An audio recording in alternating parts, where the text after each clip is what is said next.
My name is Ayana Mathis, and the novel is called The 12 Tribes of Hattie. I'm going to read a section in the middle of the novel when one of the title character, Hattie's children, is a soldier in Vietnam, remembering his wife back at home. This chapter is called Franklin, 1969. A sampan appears. Low to the black water and grenade distance from my post on the shore, it sails out of the mist that descended at nightfall. Yesterday morning, I was given my assignment. I am one of a 10-man squad to be deployed to an island at the edge of a large bay. I'll keep watch on the beach while the others plant mines. We sail out at 0400. In the briefing, I was told to look out for indigenous vessels, junks, and sampans. Later that day, Pinky and Mills and I were walking to the chow hall when the lieutenant yelled over his shoulder, "Seaman Shepherd, don't fuck this up." Mills and Pinky laughed. Pinky said, "You can't watch for sampans on the bay at night." I asked why, and all he said was, "You'll see." 3 men ride in the sampan, 2 at either end and 1 in the middle. The conical peaks of their paddy hats are pressed close to their heads. They paddle out of an inlet at the far end of the beach. Their arms move in graceful downward arcs. The oars dip, the water ripples, the oars come up, the water ripples again, and the canoe pushes forward. The one sitting in the middle trails his hand along the surface of the bay. Between his legs sits a large sack of something heavy and soft, creased in the middle and slumping over on itself. The sampan is black and wooden, less than 2 feet high, with ends that turn up like a banana's. The men sit straight as toothpicks, squinting against the beam from my flashlight. The boat does not list. I fire 2 warning shots in the air. "Identify yourselves!" I shout. The men in the boat throw up their hands, and in their haste, one of their oars falls into the water.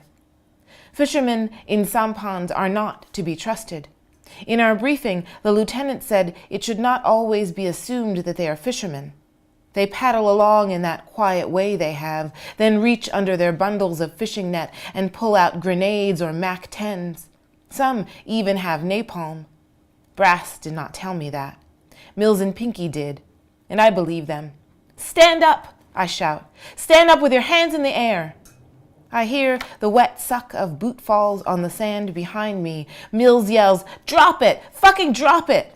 even though none of the men on the boat is carrying anything. First, one stands, and then another. The boat trembles and lurches. 2 more shots are fired. I said, "Stand up, motherfucker!" This, I realize, is my own voice, hoarse and frenzied, shouting at them, though I know they have to rise slowly and one at a time, or the sampan will overturn. The one in the middle won't stand up. I glance at Mills to my left. He won't stand up. I took my eyes off the target. Never take your eyes off the target. The one in the middle finally stands, and the boat nearly tips over. He squats to steady himself. I almost fire. I almost do. One man turns out to be a woman. She is steadier on her feet than the other 2. She turns her head slowly and looks at us like we're a bunch of wilding monkeys. "What's in the sack?" I call. They don't respond. "They don't speak English," Mills says. "They understand. They're faking. Dump the sack." I motion toward the bundle with the muzzle of my rifle. I fire a 5th warning shot, this one into the water near the sampan. The man in the middle reaches down and heaves the sack over the side. It sinks silently into the bay. "Get out of here," I say. I keep the woman in my sights. She looks sneakier than the others.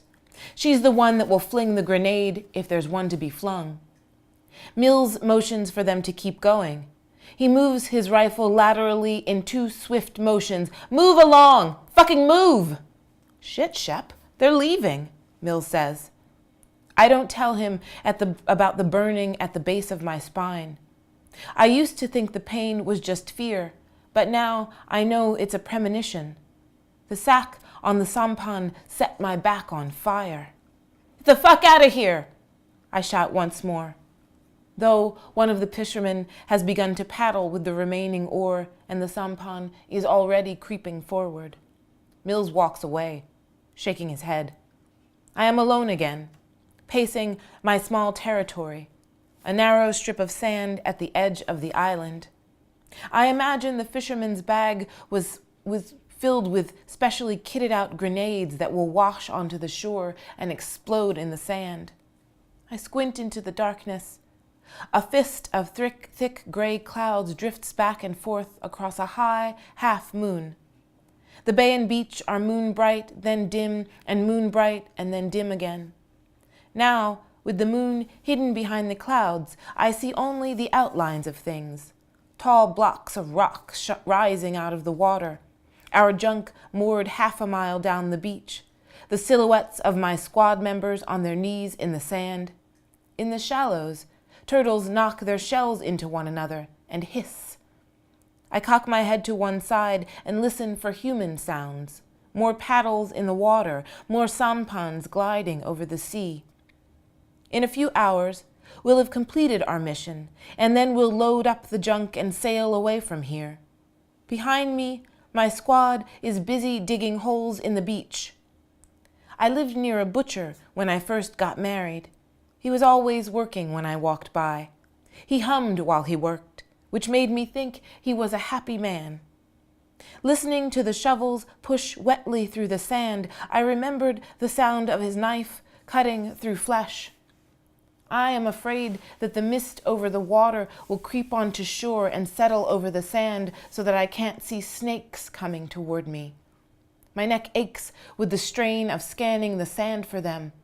I squeeze the trigger of my rifle softly, slowly, until I feel the pressure building under my fingertip, until I am a fraction of a second away from the satisfying pop of the trigger's release. I light another cigarette.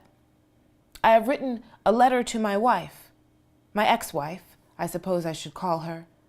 Our first communication in almost a year. I really think she's finished with me this time. I'll never be finished with her. Sissy. She's back in Philadelphia. If she is at her sister's house, she might be laughing with her mouth wide open, her fingers gesturing as she talks. Or more likely, she is a little blue and staring out of the window with her hands folded on her lap. I know all of her moods and the way they play across her features, but I am still awed at the configuration of lips and eyes and cheeks that make up that face that I love, out of all of the others I could have loved. My Sissy.